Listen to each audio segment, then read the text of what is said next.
Es un tema muy importante, uy, perdón, es un tema muy importante que se debería tomar en cuenta.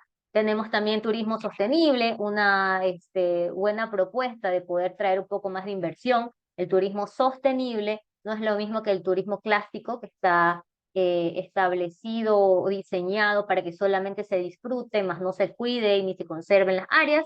También hablamos sobre una extracción petrolera sostenible, un tema un poco difícil de manejar, ¿no? Porque todos sabemos aquí que la parte petrolera pues no es muy amigable con el ambiente, pero hay formas que se pueden ver para poder evitar estas cuestiones de contaminación, tanto porque al menos aquí en Ecuador nuestro Producto Interno Bruto de mayor relevancia es el petróleo. Entonces, es un punto muy difícil, pero que se debe abordar.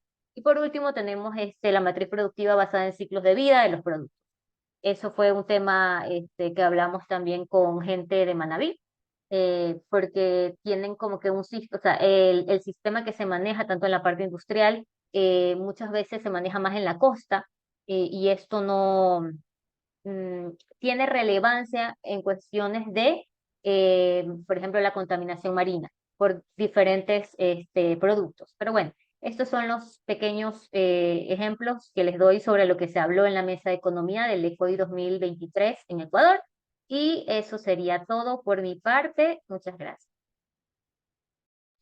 Gracias, Abigail. Súper interesante poder tener esta breve intro. Ahora vamos a ir con las preguntas que ya vamos a abordar. Te voy a pedir, por Fabi, que me ayudes compartiendo el resumen de las buenas prácticas. Entonces, vamos a empezar por los ejes, así como Abigail mostró en el ECOI, habían ejes temáticos. Ella habló solo del eje economía, como ustedes vieron en nuestro post. Nosotros vamos a hablar de algunos otros ejes. Vamos a empezar con el eje de biodiversidad. Entonces, hasta que se proyecte, le voy a empezar con la pregunta a Esperanza. Este eje lo va a manejar Esperanza y Francis. Entonces, Esperanza, la primera pregunta que quisiera realizar es, ¿cómo se llegaron a las buenas prácticas en el eje de biodiversidad? Hola, buenas tardes. Pues nuestro eje se empezó a trabajar desde meses anteriores de manera virtual, pero la manera en que se trabajó fue que se dividió por mesas para tomar un tema cada uno y poder priorizar las buenas prácticas enfocadas en esos. Luego, de manera ya presencial durante la RCOI, igual nos dividimos en grupos ya limitadas a 10 buenas prácticas de las 20 más o menos que se habían realizado de manera virtual, y de esa manera teníamos que evaluar las ventajas y desventajas de la buena práctica que se nos había asignado, así como mencionar por qué considerábamos que esta buena práctica debía ir en el documento de la declaratoria. Luego se hizo una votación para seleccionar las 5 buenas prácticas que considerábamos mejor para la declaratoria, y así fue como llegamos a nuestras buenas prácticas.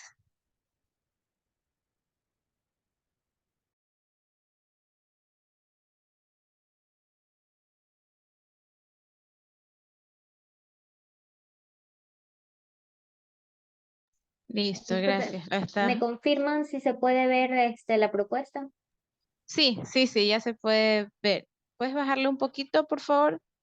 Puedes enviar el documento también por aquí en el chat, Estefanía. No sé si puedes ayudarnos con eso para que las personas puedan descargarlo también y luego leerlo. Entonces, aquí está el documento. Quisiera que por favor puedas bajar a la parte de biodiversidad. Ya Esperanza nos habló un poco. Aquí está. Aquí está la parte de biodiversidad, de cómo se llegó a estas 5 buenas prácticas, que es lo que básicamente vamos a abordar. Entonces, Francis, la otra pregunta es en cuanto a lo de las buenas prácticas, ¿cuál consideras tú que de estas prácticas hasta ahora es la que en tu país se está aplicando o tal vez se debería aplicar? Hola, muy buenas noches con todos. Gracias por la invitación.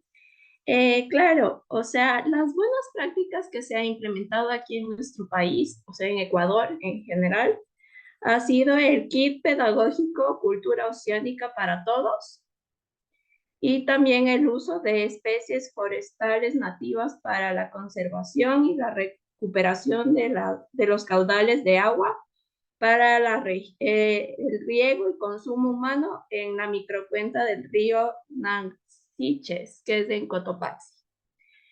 Y referente a las que considero que deberían implementarse aquí en el Ecuador, yo diría que seguiría implementando el kit pedagógico de cultura oceánica para todos, o sea, fundamentarlo más de lo que se está manejando.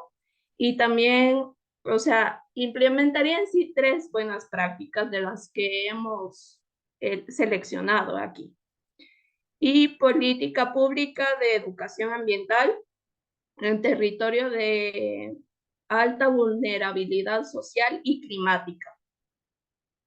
Puesto yo soy muy partidaria de que la educación es algo fundamental, sobre todo para avanzar en tanto en lo que es la identificación, o sea, la identidad cultural y también en lo que es la afirmación de los valores. Entonces, considero que es una herramienta primordial para solucionar todo tipo de problemas, sobre todo causadas por el cambio climático y en lo que es la biodiversidad. Es muy necesario cada vez informarnos más para estar al día y poder saber de qué manera actuar de la forma correcta ante las cosas que se nos imponen o las situaciones que estamos viviendo cada vez con esto del cambio climático, ¿no? Y por otro lado, la meta 30 por 30 de países líderes, de países líderes azul no se queda atrás. Obviamente, yo como bióloga marina considero que es de suma importancia la protección de los ecosistemas oceánicos, puesto que estos son los sumideros de oxígeno, es realmente donde está la mayor cantidad de oxígeno que respiramos diariamente. Y es necesario propiciar, o sea, proponer estas metas para agilizar los procesos y que esto empecemos desde ya para poder alcanzar la protección del 30% de los océanos para el 2030. Eso puedo decir. Gracias. Muchas gracias, Francis. Esperanza, un poco, tal vez quieres complementar algo específicamente que esté sucediendo en Guatemala en cuanto a las buenas prácticas. Sí, justamente, pues ninguna de las buenas prácticas que fueron seleccionadas han sido implementadas en nuestro país, pero creo que todas son importantes porque, como mencionaban, es importante la educación ambiental. Creo que eso es clave porque no podemos pedirle a las personas que defiendan, que protejan algo que desconocen realmente cuál va a ser a la larga el beneficio, porque realmente el proteger y conservar nuestros ecosistemas nos da un beneficio a largo plazo. Listo. Entonces, ahorita si tienen alguna consulta o quieren saber algo más de una de las buenas prácticas, es en el chat, por favor. Vamos a pasar al eje de finanzas climáticas. Entonces, le voy a dar paso a Alicia. Alicia, coméntanos un poco acerca de qué trata este eje de finanzas climáticas. Gracias. Hola a todos. Bueno, el eje de finanzas es un eje que se trabajó también al igual que el de biodiversidad por varios meses. Está orientado a buscar las buenas prácticas que se dan en la región y también contextualizarlo digamos, todo el movimiento de finanzas climáticas que está sucediendo a nivel internacional, ¿no? Todas las negociaciones que se van dando, porque es importante recordar que o sea, de cara a la COP, antes de la COP, durante todo el año hay un montón de reuniones que se dan para discutir sobre temas sobre todo los temas de negociación, incluyendo financiamiento. De hecho, uno de los temas que surgió en todo este proceso fue el hablar sobre la nueva meta colectiva cuantificada de financiamiento climático, ya que la meta de los 100.000 millones de dólares que se prometió hace unos años no se ha cumplido. Los 100.000 millones que debió dar el norte global al sur global no se ha cumplido, entonces se está pensando en cómo hacer que esta meta sí se cumpla, esta nueva meta sí se cumpla. Entonces ahí se están proponiendo temas como abordar la crisis de deuda, que las finanzas climáticas no exacerben la crisis de deuda que hay en los países del sur global, especialmente los que están más afectados por el cambio climático. Que esto entra dentro de las consideraciones de la calidad del financiamiento climático, ¿no? Dentro de estas consideraciones también es importante saber sobre a quién llega el dinero, si llega realmente a las personas que están en la primera línea, en la defensa de la madre tierra, en la lucha contra el cambio climático, ¿no? Em, y así varias cuestiones de calidad que hemos discutido durante este proceso, que fue también un proceso de aprendizaje. Contamos con tutores que de forma muy didáctica nos enseñaron sobre ese tema que puede ser bastante, bastante complejo. Entonces, ya para aterrizar en la declaratoria, nos enfocamos también en lo que ya dice el Acuerdo de París, ¿no? Que el artículo 2.1c, que trata sobre hacer que los flujos financieros estén orientados, o sea, en la actualidad, ¿no? Idealmente deberían estar orientados a un desarrollo sostenible, a un desarrollo resiliente al clima, ¿no? Lo cual no es así, o sea, aún estamos viendo, o sea, parte de las discusiones fue que aún estamos viendo cómo aún se subsidian los combustibles fósiles, como incluso instituciones como el Banco Mundial, o sea, pueden tener un discurso verde, pero también están apoyando proyectos de combustibles fósiles en diversas partes del sur global. Eso también está muy relacionado a la crisis de deuda. Acá, como ven en el eje de finanzas climáticas, está uno de los puntos importantes fundamentales es el tema del pago de la deuda externa. Porque, ¿qué pasa? Si un país del sur está endeudado, dispone de poco espacio fiscal para poder invertir en acción climática. Y en acción climática tenemos adaptación, mitigación, pérdidas y daños. La mitigación es lo que está más financiado. Le resulta muy rentable a las empresas o a gobiernos del norte. Pero la adaptación no, quizás hasta es un tema que es poco rentable y es importante poder contar con financiamiento público para abordar los temas de adaptación al cambio climático, ¿no? Y pérdidas y daños todavía más, ¿no? Entonces, es importante que los estados en general, los gobiernos, bueno, el espacio fiscal de los países del sur, eh, no se vean tan apretados por tener que pagar deudas. O sea, hay países que realmente pagan más, o sea, utilizan más de su dinero público en pagar los intereses de la deuda externa que en invertir en acción climática. Eso está pasando ahora, y también pasó en la época del COVID. Entonces, es importante que el financiamiento que se dé sea sobre todo basado en grants o financiamiento o préstamos concesionales, que es cuando tienes préstamos y que luego tienes que devolver, pero no a precios no con intereses comerciales, ¿no? Sino, digamos, con intereses mucho más bajos. Este, Esto para evitar que el país caiga en crisis de deudas insostenibles, que ya está pasando en varios países de las islas del Caribe, por ejemplo, ¿no? Además, un tema también a tener en cuenta con la deuda es que para pagar esta deuda de vuelta, los países del sur tienen que muchas veces verse obligados a depender de economías extractivistas, de industrias extractivistas como la minería, los combustibles fósiles, eso lo vemos en toda América Latina. Y esto impide que los países transicionen o sea, que den el paso a la transición justa, una transición justa y popular, descarbonizada, que es a lo que quisiéramos ver, o sea, que es lo que dice en el artículo 2.1c, ¿no? O sea, flujos financieros que prácticamente descarbonizados. Entonces, la deuda puede resultar ser incluso hasta, como decimos en el movimiento al que pertenezco, Deuda por Clima, una trampa colonial de los países del norte al sur, en el cual el Fondo Monetario Internacional y el Banco Mundial tienen mucho o sea, son actores que prácticamente sostienen este sistema en donde los países del sur se ven condenados a continuar con esas industrias industrias extractivas para pagar la deuda externa.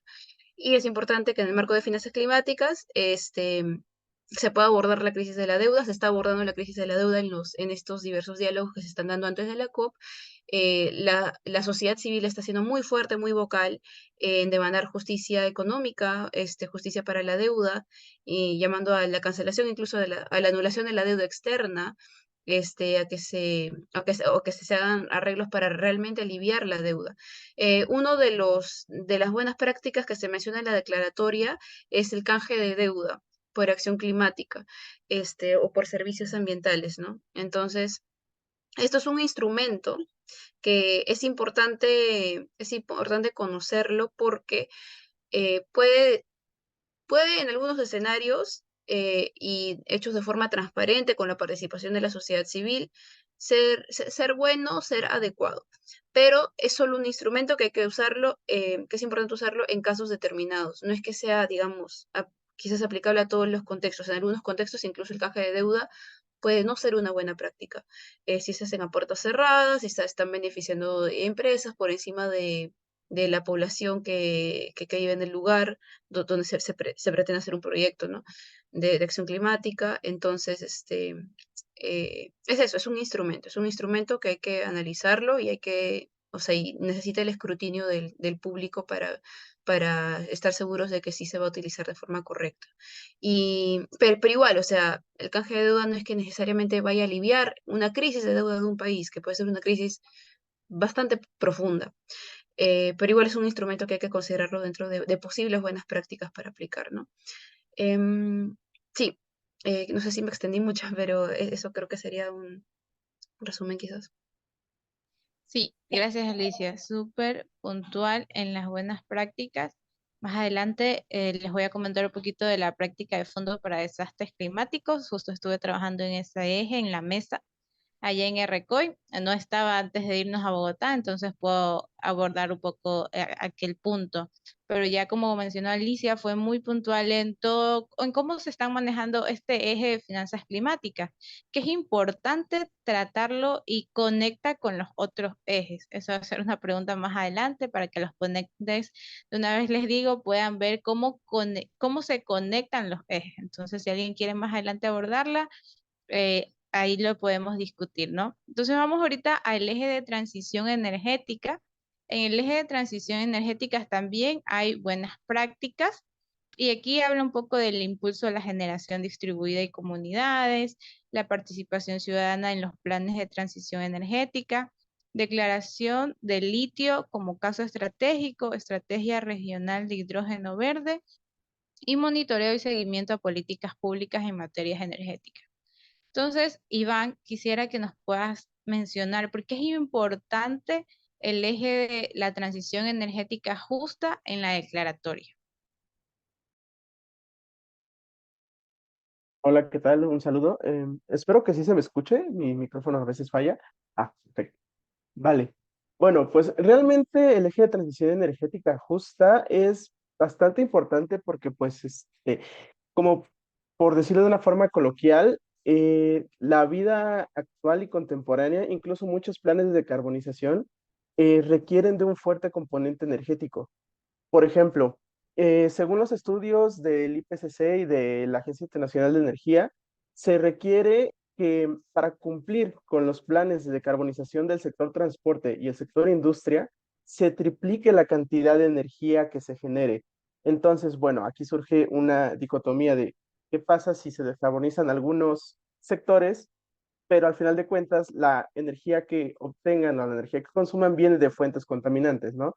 Entonces, de ahí la importancia de la transición energética, entendiendo que también pues es una fuerte sector económico, o sea, todos los sectores económicos dependen fuertemente de la energía e incluso la vida diaria, ¿no? O sea, yo creo que nadie de aquí imagina ya su vida o podría llevar una vida, pues, como la hemos conocido, sin la energía eléctrica. Entonces, pues, la importancia del eje de transición radica en que, pues, es algo que ya está aquí, no es algo que es 100% natural, pero que, pues, no sé si decir afortunado o desafortunadamente, ahí está y para todo la vamos a seguir usando, e incluso para los planes de descarbonización, de mitigación, todo requiere pues de energía prácticamente.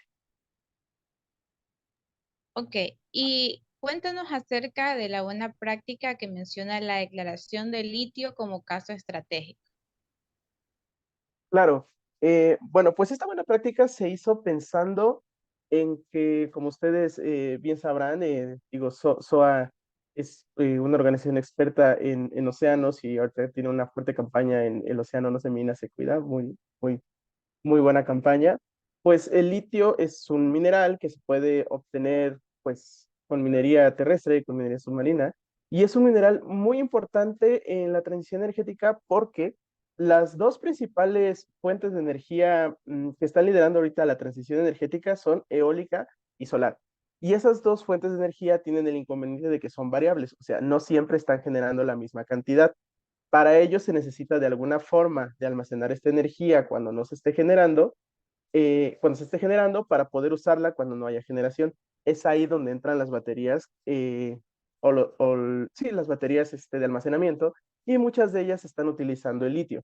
El problema es que la minería de litio, como prácticamente toda la minería, puedo decir, es súper contaminante, tiene implicaciones también sociales muy fuertes. De hecho, por ejemplo, justo ahora en Panamá están habiendo muchas protestas por un proyecto de una minera de cierto país del norte global que no voy a mencionar, que recientemente se aprobó y pues está aprovechando el marco de la cumbre, bueno, de la Semana del Clima allá en Panamá, pues para las protestas.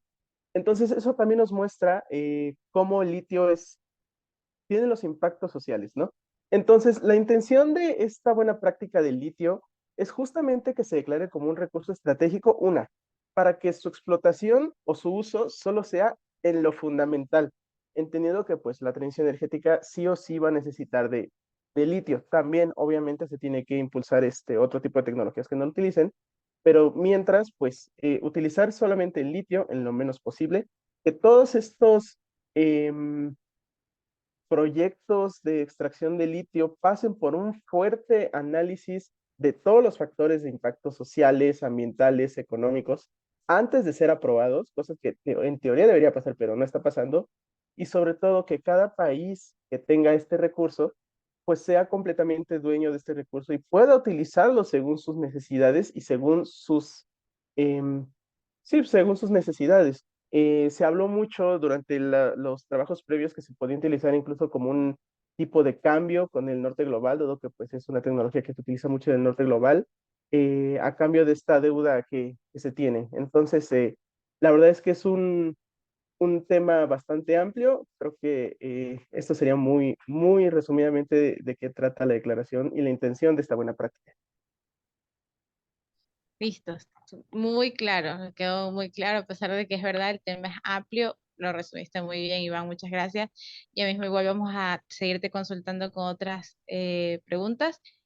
Por favor, los animo a que si quieren preguntarle como que, Iván, háblanos del impulso de la generación distribuida, ponga en el chat. Yo ya hice ahondar un poquito en esta buena práctica, pero también queremos ver su interacción, en qué quieren conocer, y si algo falta de contestar, no se preocupe, vamos a estar tratando de escribir por chat, mientras uno está hablando, el otro puede, tal vez Iván va contestando alguna duda que quieran hacerle puntualmente en este.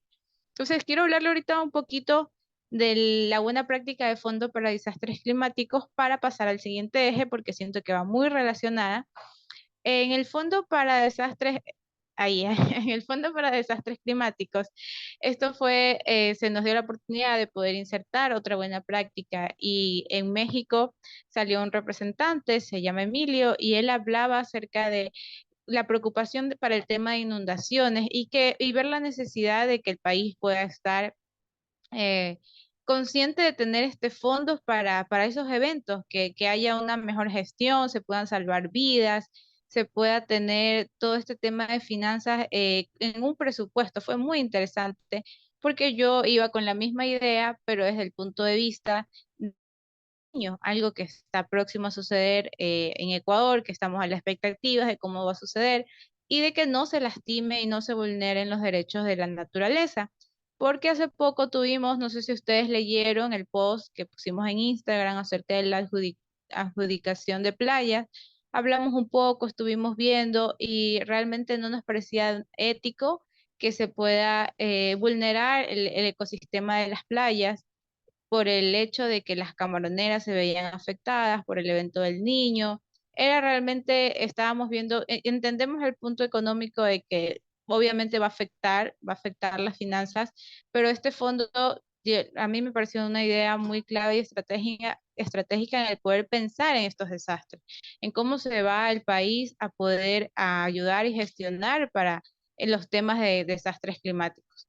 Entonces, eso quería mencionar brevemente, muy interesante lo de las buenas prácticas, para pasar al eje de pérdidas y daños, donde Catalina nos va a hablar un poquito de estas buenas prácticas. Aquí se menciona alguna de ellas. Catalina, no sé si quieres abordar alguna en específico de que tal vez está aplicándose en la mayoría de países o alguna que no se está aplicando y que se debería aplicar. Hola, ¿cómo está? Muy buenas noches con todos. Un gusto saludarlas y estar aquí. Bueno, no estoy estudiando en Spoch, pero sí estoy como representante del Spoch dentro del ERCOI. Soy ingeniera ambiental, entonces, bueno, sigo perteneciendo a un grupo de investigación en el Spoch. Ahondándonos dentro de pérdidas y daños, bueno, como ustedes saben, trata de referirse a todas las consecuencias negativas que estamos experimentando dentro de todos los países, especialmente a los, bueno, en este caso los costeros, fue el fenómeno del Niño, y siempre hay vulnerabilidades como inundaciones, sequías y, bueno, todos los pérdidas y daños que existe y que siempre causa malestar dentro de la sociedad y, claro, causa igual problemas con el medio ambiente. Entonces, dentro de todas las prácticas que se escogieron después de varios análisis en el grupo, el proyecto Adaptaclima está dentro de Ecuador. Entonces, lo realiza en Ecuador y en Chile, específicamente en Esmeraldas. Cabe recalcar que siempre las prácticas que he visto o bueno, revisamos dentro de Ecuador específicamente, siempre comienzan con la empresa privada, se puede decir, y de ahí se alinean con la empresa pública como los ministerios y GATS. Dentro de Adaptaclima, bueno, lo que trata es como fortalecer las capacidades de las personas que están viviendo dentro de esas comunidades o de zonas vulnerables para como que decirles qué va a pasar o qué tienen que hacer si pasa esto. Entonces ya los adapta a los problemas que puedan suceder y así se evitan pérdidas y daños tantos materiales, ambientales o humanos. Entonces, especialmente por las inundaciones, deslizamientos, los flujos de lodo en zonas costeras, que también se lo debería hacer, digamos, en toda la zona costera de América Latina, que fuera muy interesante seguirlo replicando. Lo bueno es que en estos proyectos también se involucra a personas discapacitadas, se les da potestad a mujeres y bueno, se les involucra integralmente a todos ellos. Trata de buscar que colaboren entre ellos para que puedan gestionar mejor sus comunidades y se desarrollen redes de trabajo. Entonces, entre todos se ayudan dentro de este proyecto Adapta Clima y por eso lo habíamos escogido como primero, porque en verdad ayuda mucho, cumple varios ODS y como América Latina está rodeado por océanos, entonces creo que ayudaría mucho en ese caso, especialmente por la parte de adaptación y mitigación en una, que es un caso diferente a pérdidas y daños, pero que ya los capacita para evitar la otra. Eso como que principal y dentro de lo que encontré en Ecuador y los demás más basados en Colombia que ya se realizan. Lo que sí se podría replicar son los PDOTs, que bueno, creo que sí conocemos dentro de Ecuador, que son los planes de ordenamiento territorial, que también se realiza a nivel como macro dentro de Colombia, pero aquí en Ecuador se lo hace dentro de los municipios. Creo que eso también ayuda, ya que dentro de ese está la parte de gestión de riesgos bueno, desde esa parte se podría gestionar que exista como financiamiento exclusivo para pérdidas y daños y pues evite esto. Las otras, como ustedes pueden ver, como son planes nacionales de adaptación y mitigación al cambio climático, que tiene que ver más o menos con lo que hablábamos en el primer proyecto y como que lo basamos en eso. Hicimos como que una tabla para valorar tanto género, impacto social, replicabilidad, para poder escoger las mejores prácticas que se hacían y que éstas se visualicen y se puedan replicar en todo tanto Latinoamérica y el Caribe como en el mundo. Aunque claro que sabemos que debemos comenzar desde nosotros para poder seguirlo replicando después. Entonces creo que esos son unos buenos ejemplos dentro de pérdidas y daños. Ok, muchas gracias, Catalina. Entonces, volviendo un poquito al tema de biodiversidad, igual creo que Esperanza ya mismo se va a retirar. Quisiera preguntarle a Esperanza, ¿cómo ve el eje de biodiversidad en relación a los otros ejes que se han mencionado?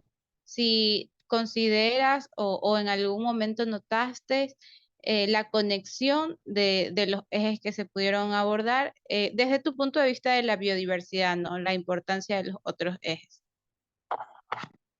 Sí, claro. Creo que el eje de biodiversidad es muy amplio y muy importante, pero yo le veo mucha relación con pérdidas y daños, porque lamentablemente el que perdamos nuestra biodiversidad está haciendo que los ecosistemas sean vulnerados y de esa manera también afecta a las personas, a las poblaciones, cuando hay fenómenos extremos debido al cambio climático. Entonces, ahí se está generando pues pérdidas económicas y no económicas, pero también hay una relación con las finanzas climáticas. Porque para realizar estos proyectos y estas buenas prácticas, se debe contar con financiamiento. Y muchas veces por eso no son sostenibles a largo plazo las buenas prácticas en el eje de biodiversidad, porque no son sostenibles, solo se realizan de manera lineal y al final, si se pierde el financiamiento, ya no puede seguir dándose a cabo el proyecto. Entonces ahí es cuando muchos proyectos, sobre todo en América Latina, empiezan, pero eh, no finalizan de manera sostenible, siguiendo, sino que necesitan eh, de otro financiamiento, pero muchas veces ya no se consigue porque no se tiene la confianza de que el proyecto va a poder llegar a ser sostenible a largo plazo. Entonces, al final, pues se termina perdiendo esos proyectos que realmente prometen mucho, porque los proyectos han sido enfocados en conocimientos científicos, pero como mencionaba, pues eso no nos ayuda mucho, pero creo que es muy importante cada uno de los ejes que fueron mencionados porque todos tienen una relación y todos son importantes. Gracias. Muchas gracias, Esperanza, por estar aquí, por todo lo que nos has podido compartir desde el eje de biodiversidad. Antes de que te vayas, quisieras dar algún breve mensaje de por qué los jóvenes deberían participar en estos eventos. Sí, claro. Creo que ya nos hemos dado cuenta que la juventud está de primera mano viendo los problemas que hay, pero también estamos viendo las soluciones que podemos implementar en cada uno de nuestros países, pero para eso necesitamos el apoyo sobre todo de los gobiernos. Necesitamos que se implementen políticas públicas que respalden estos proyectos y a la misma vez que los impulsen a ser implementados de manera sostenible, como mencionaba anteriormente. Y pues los jóvenes, pues quiero invitarlos a que participen en estos espacios, pero sobre todo que aprendan mucho. Creo que es importante llegar a estos espacios teniendo conocimientos de lo que está pasando en cada uno de nuestros países, pero también ser conscientes de lo que está pasando en otros países y realizar mucho networking. Es muy importante realizar alianzas porque hay proyectos en otros países que pueden ser implementados y replicados en nuestros países. Entonces creo que es muy importante que lo tomemos en cuenta cuando vamos a estos eventos. Y gracias Totalmente por la de acuerdo. oportunidad. Gracias a ti, Esperanza. Me quedo con la parte y resalto la parte de hacer networking, replicar y conocer los proyectos que están haciendo otros países. Y es muy importante, es muy valioso qué nosotros podemos hacer y cómo podemos ayudar a que se puedan lograr objetivos con el mismo fin, que es tener esta justicia climática, ¿no? Sí, así es. Muchísimas gracias por el espacio y a cada uno de los participantes por su tiempo. Y creo que aquí todos aprendemos de cada uno de nuestros ejes y pues que sigan con, con mucho entusiasmo. Ok, gracias Esperanza. Entonces voy a pasar a la siguiente pregunta. Francis, ¿cómo ves el aporte de las organizaciones e instituciones en las buenas prácticas de biodiversidad? Pienso que es más la amplitud que tienen para reconocer a los jóvenes también dentro de estas políticas y la importancia que tiene abarcar estos temas, ¿no? También es cómo sobresale todo estas temáticas y la implementación que se permite para realizar proyectos y alternativas innovadoras y que a la final no sigan contaminando o produciendo más contaminación o deterioro del ecosistema del planeta en general. Eso podría decir en cuanto a instituciones. Bien. Específicamente, aquí en Ecuador, ¿consideras que se está trabajando arduamente en poder resaltar la parte de biodiversidad enfocada en los ejes? Pienso que hay mucho material por hacer realmente, o sea, sí se apoya, pero por ejemplo a los jóvenes no nos dejan realmente relucir mucho, se puede decir, o sea, pero hay mucho material por sacar adelante. La verdad es que esto de la biodiversidad o los ecosistemas oceánicos y en general no se le toma como fundamental importancia porque no, como mencionó la anterior compañera, no es algo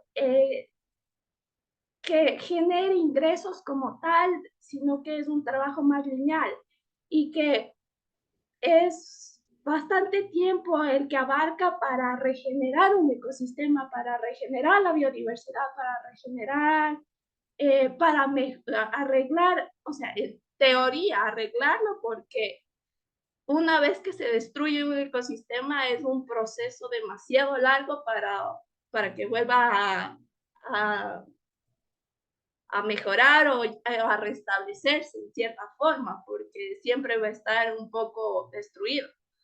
Entonces, no es un punto focal realmente en nuestro país o algo que realmente genere y que le den la real importancia que tiene.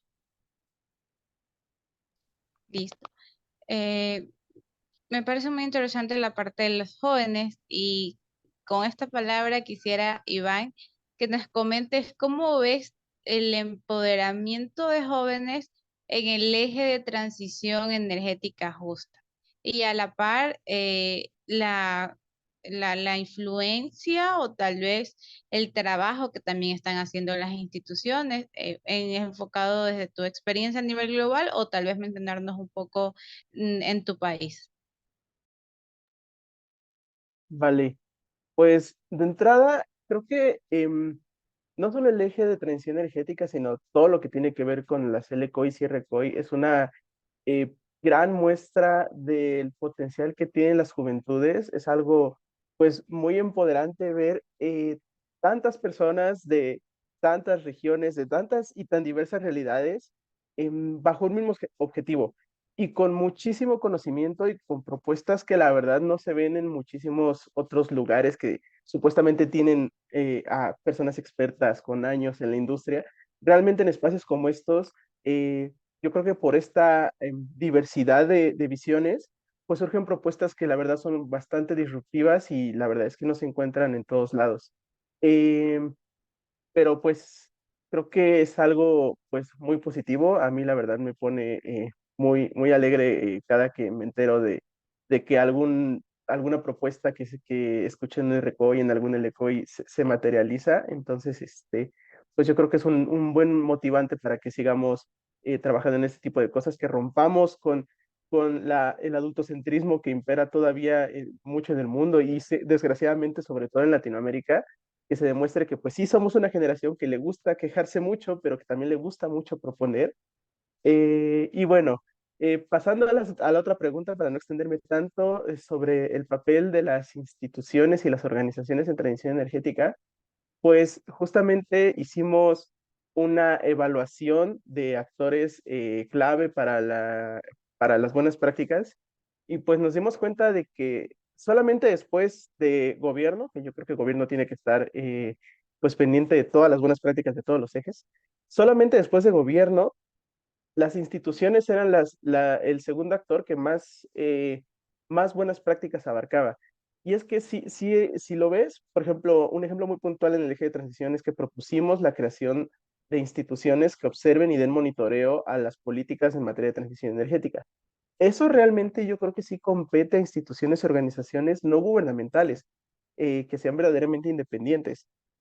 También, por ejemplo, los planes no pasó a la declarativa final, pero también se habló mucho de planes de financiamiento y eficiencia. Pues esos también se, mm, se mencionó mucho a estos actores y organizaciones de cooperación internacional. Por ejemplo, aquí en Latinoamérica está la Organización Latinoamericana de Energía, y pues han tenido mucho peso en todas las buenas prácticas, realmente. Yo creo que les da mucho plus el hecho de que sean no gubernamentales, que no estén alineadas a los intereses de ningún país, ningún partido político, ninguna persona en específico.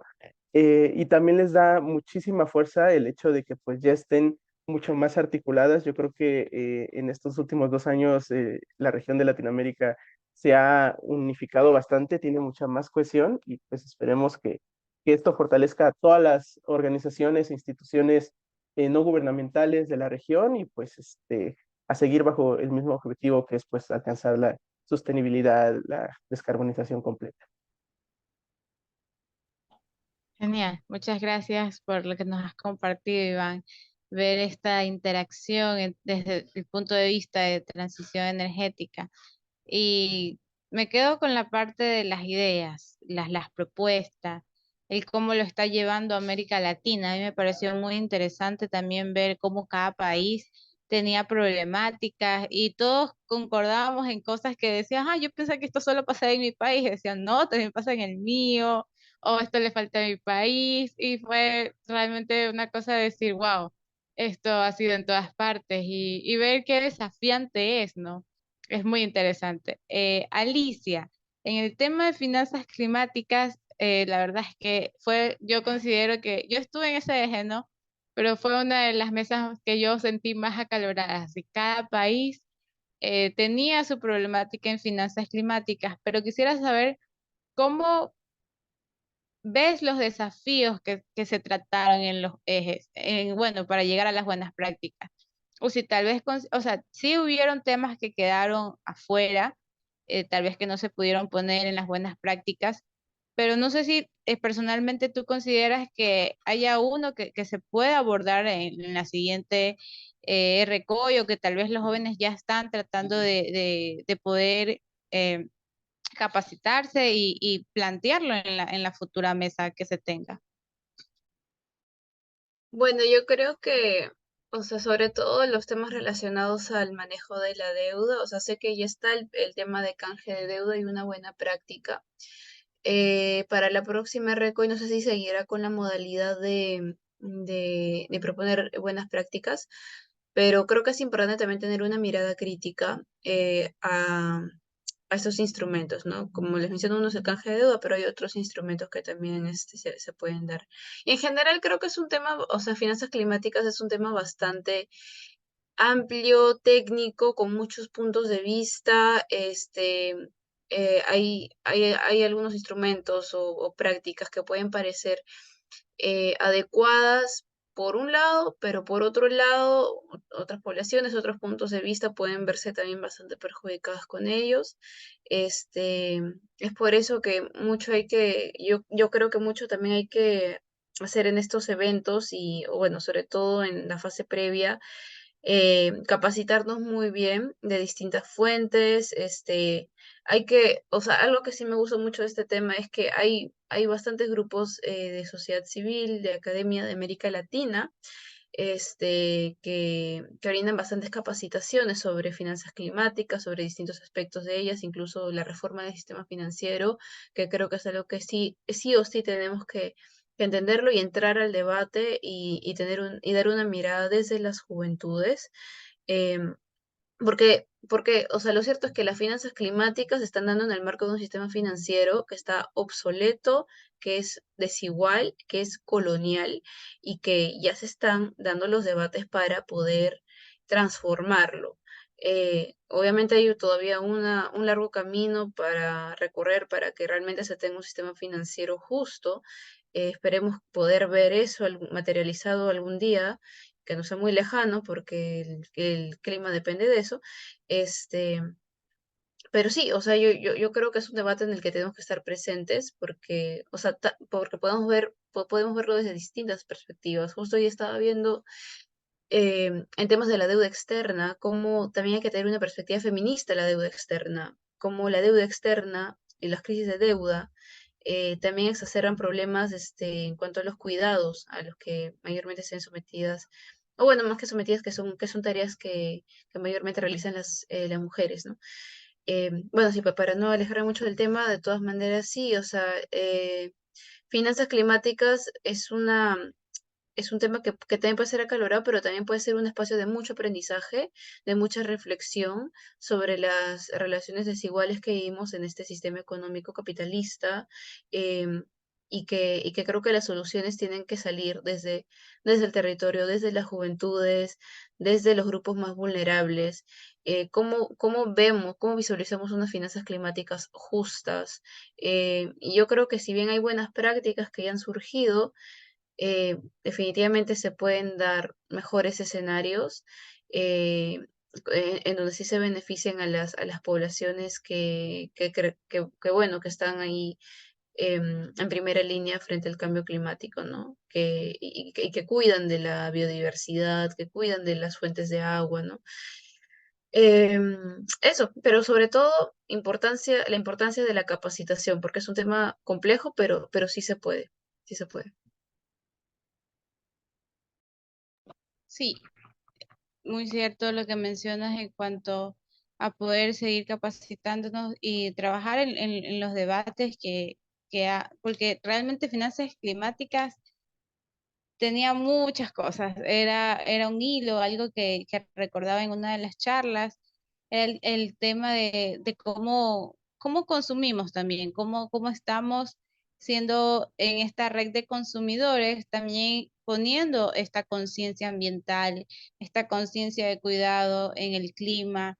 Y era emocionante ver cómo en algunas cosas también a veces nos podemos contradecir, o sea, podemos estar hablando del eje de finanzas climáticas, pero no lo podemos estar practicando desde nuestra conciencia en cuanto al cuidado del ambiente. Fueron cosas interesantes que se pudieron mencionar, en cómo poder también saber cómo se está manejando el tema de canje de deuda, que tú lo mencionaste, fue algo que todos los países los hablaban en su totalidad y tenían cosas así como que para decir de cada país totalmente diferente y uno se quedaba muy sorprendido con todo lo que estaba pasando. Pero algo que puedo resaltar fue el Fondo para Desastres Climáticos. Habían otras iniciativas también muy interesantes en poder ir orientadas a la biodiversidad, a poder conservar, a reducir nuestra huella de carbono, cosas que es muy importante en ver cómo estamos manejando este eje en relación al cuidado del ambiente. Entonces, en el eje de pérdidas y daños, Catalina, quisiera preguntarte también, ¿cómo ves la participación de los jóvenes? ¿Qué desafíos se presentan en este eje en cuanto a poder involucrarnos y conectarnos con organizaciones y trabajar en la difusión? Y no solo en la difusión, sino, yo le digo, etapa de sensibilización para que puedan realmente conectarse con lo que está pasando en cada uno de los ejes. Claro que sí. Bueno, como jóvenes o como, bueno, personas residentes de una ciudad, vemos como hay varias vulnerabilidades a desastres o bueno, a estas pérdidas y daños dentro de nuestra ciudad. Entonces, desde ahí nosotros alzamos nuestra voz para que haya soluciones desde el gobierno, porque el gobierno es el que como que manda dentro de una ciudad, ¿no? Entonces, dentro de las personas que estábamos en pérdidas y daños, todos estábamos buscando ese fin, de que exista este plan, de que esté planificado todo y que se vincule también la academia. La academia hace muchas investigaciones acerca de posibles riesgos que pueda haber dentro de un país, de una ciudad, y pues los gobiernos hacen su trabajo aparte, entonces debería ser esa vinculación tanto de la academia, los jóvenes o comunidad o partes interesadas y el gobierno para que se pueda gestionar de mejor manera. Habían personas de nacionalidades y pueblos indígenas y ellos decían, los gobiernos vienen con sus ideas y piensan solucionarlo de una forma diferente a la que nosotros ya podemos hacerlo. Entonces existe ese choque y no les dejan como que proponer de mejor manera cómo solucionar estos problemas de vulnerabilidad a los desastres o fenómenos naturales. Y pues ellos reclamaban el que se deje y se prevalezca sus saberes ancestrales y que venga esa vinculación con el gobierno, las comunidades, las partes interesadas, para así tener una mejor respuesta ante estos fenómenos, ¿no? En vez de coger y decir, no, es que ahí está como medio desértico, pongámosle árboles y con eso ya se frena, digamos, que haya más sequedad ahí o sea una zona seca. Entonces ellos decían como que primero hay que investigar, conocer, especialmente ellos que tienen varios conocimientos diferentes a los que tenemos en la ciudad. Entonces, más o menos de eso conversábamos y todos llegábamos a un consenso en pérdidas y daños. Creo que no era tanta la discusión ahí, sino más de buscar formas en que se pueda vincular todos estos factores y todas estas partes interesadas para llegar a un acuerdo. Por ello, como que nosotros desde Pérdidas y Daños exigíamos eso a los gobiernos, a personas que están dentro de posiciones que impactan dentro de una comunidad, ciudad o país, para que busquen estas maneras de reducir estas vulnerabilidades, ya que nosotros no podemos hacer nada frente a fenómenos climáticos, porque eso va a suceder y ya, pero sí podemos estar preparados de cómo reaccionar y disminuir la pérdida de personas, de lugares y que pues todos estemos preparados. Entonces, más o menos eso abordábamos y creo que sí, sí se está haciendo esa lucha, tanto desde la academia o dentro de esos grupos que ustedes, digamos, como SOA, que estamos alzando la voz y ya son como que más conocidos estos grupos y aspectos para que podamos ponerlos en práctica. Por ejemplo, yo como grupo de investigación o parte de un grupo de investigación, siempre tratamos de que el gobierno vea las investigaciones que hay o, por ejemplo, o sea, localmente, para que se pongan en práctica y así haya servido esta investigación y esta vinculación con la sociedad para que se manejen de mejor manera. Gracias, Cata. Muy interesante lo de, no es solo si falta, si queremos hacerlo más área verde, poner un árbol y ya. Recordaba mucho, hace tiempo hablábamos un poco del tema de áreas verdes, realmente el significado. Y leía que decía propuesta de área verde, y tú ibas y hacían parques, ¿no? Pero no había nada de vegetación, nada, nada. Y yo decía, pero ¿por qué le dicen parque de área verde? No, es que solo le decimos así, pero es un parque. Y yo como que, wow, o sea, cómo esta comunidad donde puede interactuar tenía ese concepto de área verde. Y yo me quedé realmente sorprendida de ver todo, o sea, cómo cada comunidad lo lleva a entender al final, por tal vez esta falta de información realmente de qué consiste un área verde y de estos espacios y los ejes. Quería preguntarte, ya para ir cerrando, esta va a ser la última pregunta. ¿Qué mensaje le darías tú a la juventud, a las personas que están aquí en este evento, para que puedan conocer un poco más de estos ejes, tal vez más del eje de pérdidas y daños? ¿Cómo podría involucrarse y compartir, enfocarse un poco en el tema de pérdidas y daños con sus familiares, con sus amigos, su institución? Sí, Bueno, creo que cada uno tenemos como algún reclamo, ¿no es cierto? Entonces yo creo que ese reclamo hacerlo como de una manera más formal, buscar a personas que busquen como tu misma forma de pensar y empezar a surgir y empezar a hacernos notar. Creo que como jóvenes tenemos esa chispa, eso ahí adentro que queremos como cambiar el mundo, entonces buscar maneras de poder vincularnos, ya sea con la academia, con instituciones, con grupo de amigos, conversarlo y decir, no, esto de aquí está fallando el país o la comunidad del mundo, y decir, esta es mi oportunidad. Y pues entre todos los jóvenes creo que compartimos ese mismo pensamiento, como lo decía, y pues va a ser más fácil llegar a formar grupos o asociarnos a un grupo para poder alzar la voz. Entonces, lo que les digo es, no se queden callados, traten de siempre alzar su voz para reclamar y poder cambiar el mundo. Como que el lema de cambiar el mundo siempre esté presente, así sean acciones súper chiquitas. Con eso ayudamos bastante y se va a poder replicar en todo el mundo entero. Totalmente de acuerdo. Gracias, Cata. Francis, la misma pregunta. ¿Cómo podemos involucrar o animar, en este caso aquí a los asistentes o a las juventudes, en el eje de biodiversidad? Yo creo que la implementación de estos eventos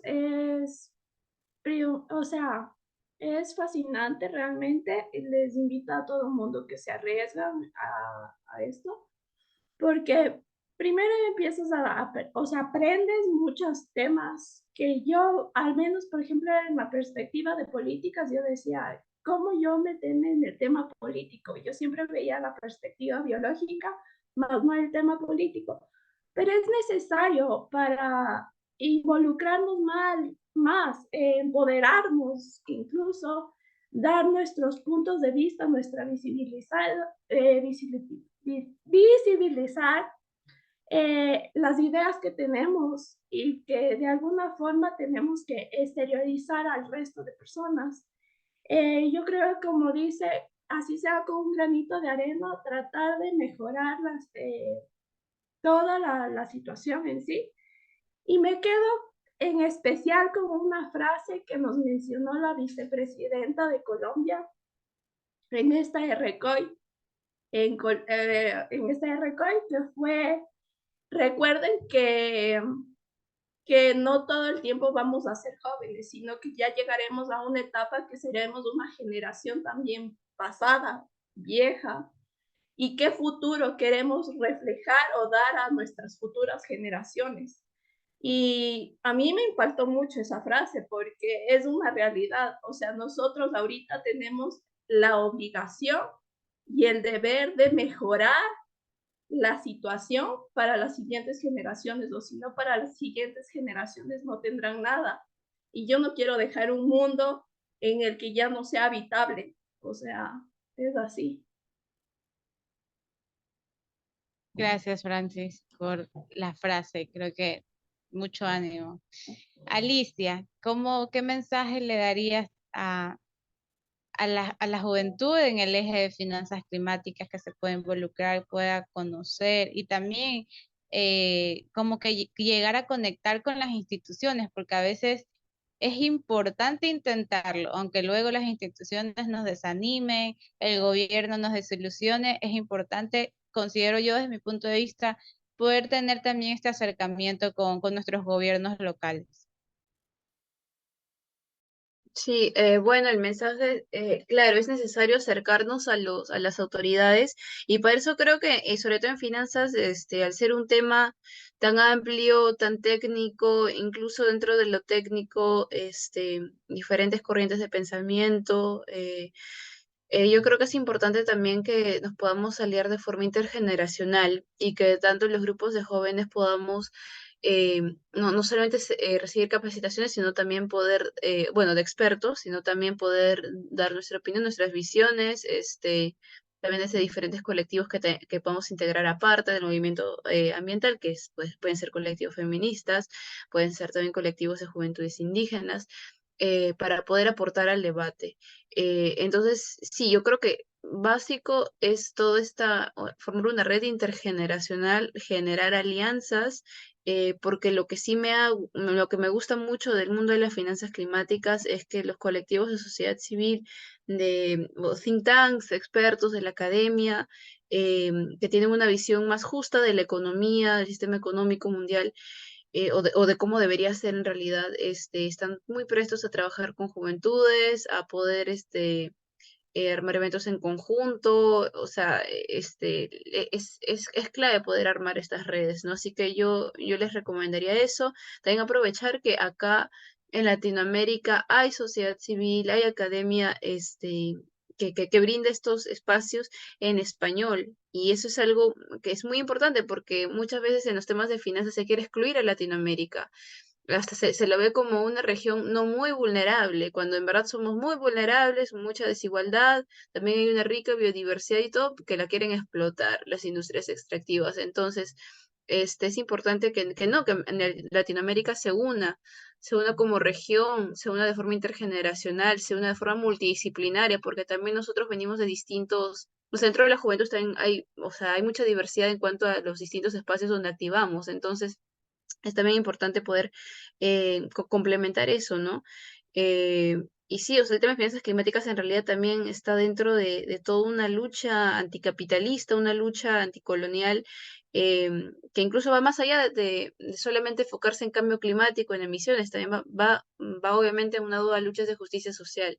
Entonces, sí, o sea, a mí lo que me gusta mucho es toda esta visión multidisciplinaria de las finanzas climáticas y que yo creo que los jóvenes tenemos muchísimo que aportar y también muchísimo que aprender.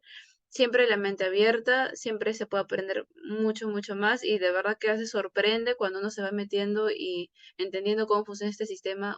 Una persona, o sea, al menos personalmente yo me sorprendo cuando entiendo el nivel de diferencias de poder que hay o sea, y darme realmente la importancia de tener este tejido social para hacer frente a literalmente a las grandes corporaciones, gobiernos poderosos, potencias poderosas que están calentando y están explotando al planeta, ¿no? Entonces, em, eso, y métanse el tema, no tengan miedo. Yo, por eso, mira, algo así chiquito, no porque no hayas estudiado una carrera en economía o en finanzas, no te acerques a este tema, no, o sea, de verdad, cualquier persona puede aportar este tema. Yo soy médica de profesión, no estudié nada de economía, pero el tema, de verdad que yo lo veo como una de las un tema clave que va a impactar a mitigación, adaptación a pérdidas y daños, a la transición justa. O sea, es un tema en el que tenemos que estar metidos y metidas, independientemente de la carrera o la profesión que tengamos, tenemos que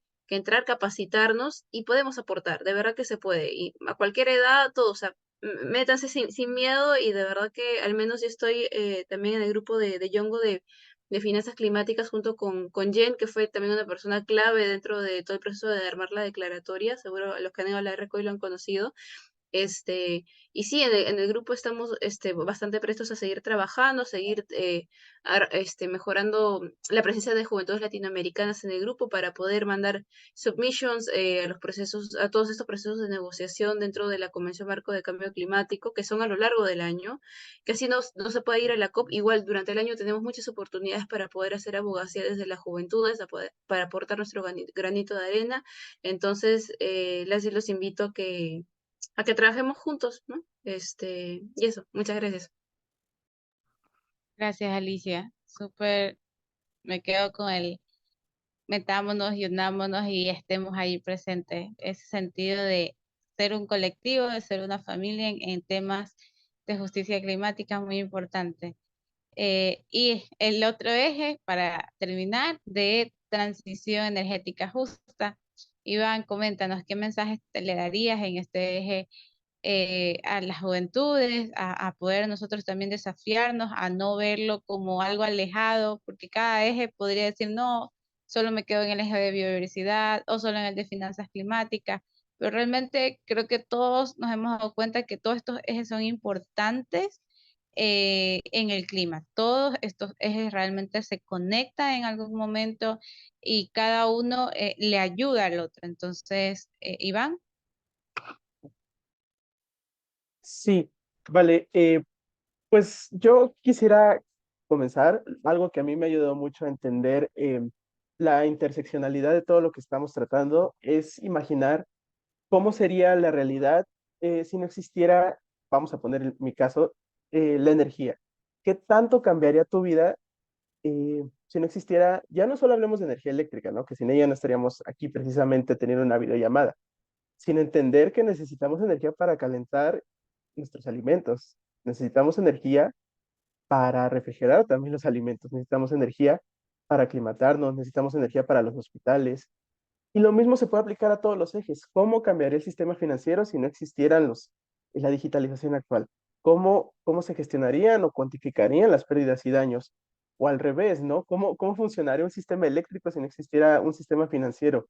Entonces, pues eso nos ayuda a entender que así como la crisis climática es un problema que involucra a todos los ramas del conocimiento y todas las realidades, que obviamente afecta a unos más que otros, también las soluciones a las que tenemos que llegar y los temas que tenemos que tratar tienen que tener este componente, porque realmente somos un sistema complejo interconectado llamado Tierra en el que todos y todas formamos parte y pues es nuestro hogar. Es algo que también se ha comentado en años pasados, em, que realmente lo estamos haciendo no por nosotros, ni siquiera por nuestra generación, que somos la generación joven, por así decirlo. Estamos haciéndolo por las generaciones que vienen, por conservar lo que aún tenemos. A mí me gusta una frase que dijeron en la RCOI de Costa Rica, que es que estamos aquí invirtiendo tiempo, invirtiendo conocimientos, invirtiendo dinero incluso para ir a otro país, para que las futuras generaciones no tengan que hacerlo, para que cuando se hable de cambio climático, cuando se hable de crisis climática, de la triple crisis global, pues sea como en una clase de historia, que sea como un error que no tenemos que repetir y que ya hemos superado, no para que se hable como lo estamos viviendo ahorita, como nuestro día a día, como un problema que literalmente no nos deja dormir a muchos de nosotros. Y pues ese es el mensaje para las juventudes. Necesitamos actuar ya y necesitamos hacerlo de forma cooperativa, unida y bajo una visión de sostenibilidad, sí, y sobre todo de justicia. Entonces yo creo que ese sería mi mensaje. Gracias, Iván. Gracias a Francis, a Esperanza, a Alicia, a Catalina, a Abigail, que nos habló al principio del ECOI. Realmente fue muy enriquecedor para mí escucharlos en cada eje desde su perspectiva, desde su aporte, desde su profundidad.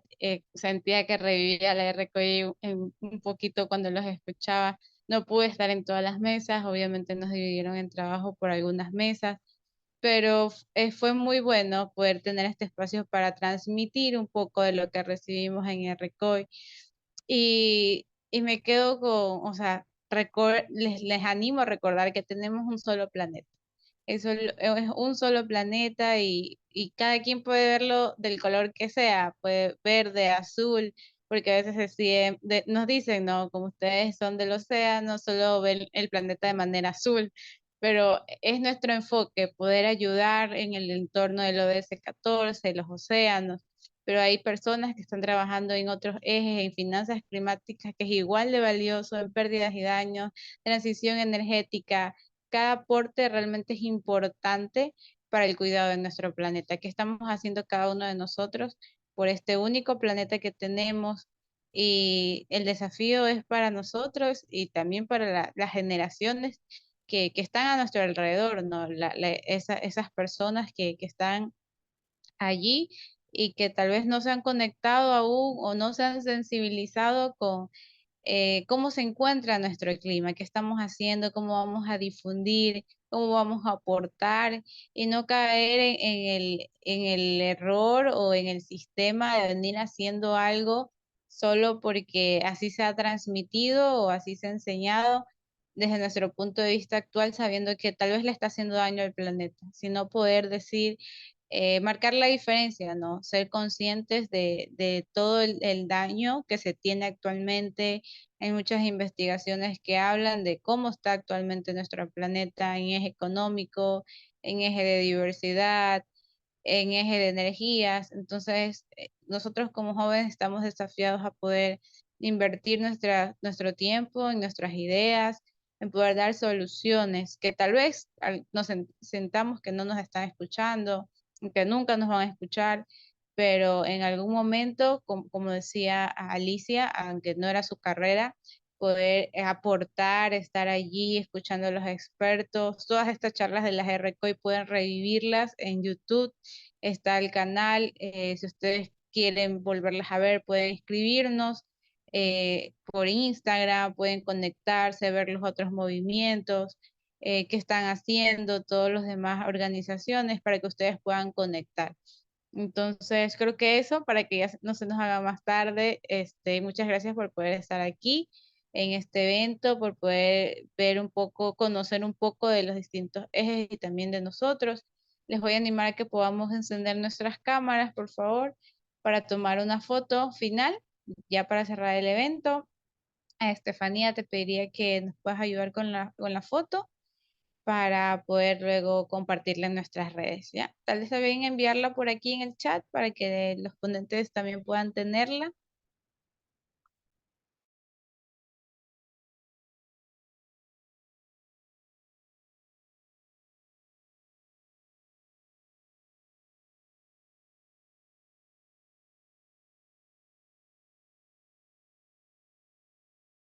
Estefanía, ¿me confirmas? Si no, tal vez Joel, ¿me podrías ayudar con lo de la foto? Sí, claro, Sí, sí puedo. gracias, Joel. Creo que Estefanía, bueno, no sé qué le pasó, pero bueno, para ya que no se nos corra el tiempo ahí. Tú nos avisas, Joel, ¿ya? Ok, ya. 1, 2, 3. Listo. Ya. Gracias. Ahí le puedes tal vez enviar aquí por el chat para que igual también los asistentes se la lleven y luego nos etiqueten y posteen. Gracias, chicos. Si tienen alguna pregunta, si quieren saber el contacto de alguno de los ponentes, como que cómo están en redes, nos pueden escribir. Nosotros le pasamos la info. Todos súper geniales. Ellos no tienen ningún problema en responder alguna duda o compartir algún recurso en el caso de que quieran mayor información sobre algo. Súper desafiados ellos a hacer networking y poder transmitir todo lo que han podido aportar desde sus ejes. Entonces eso, chao, que tengan una buena noche, cuídense.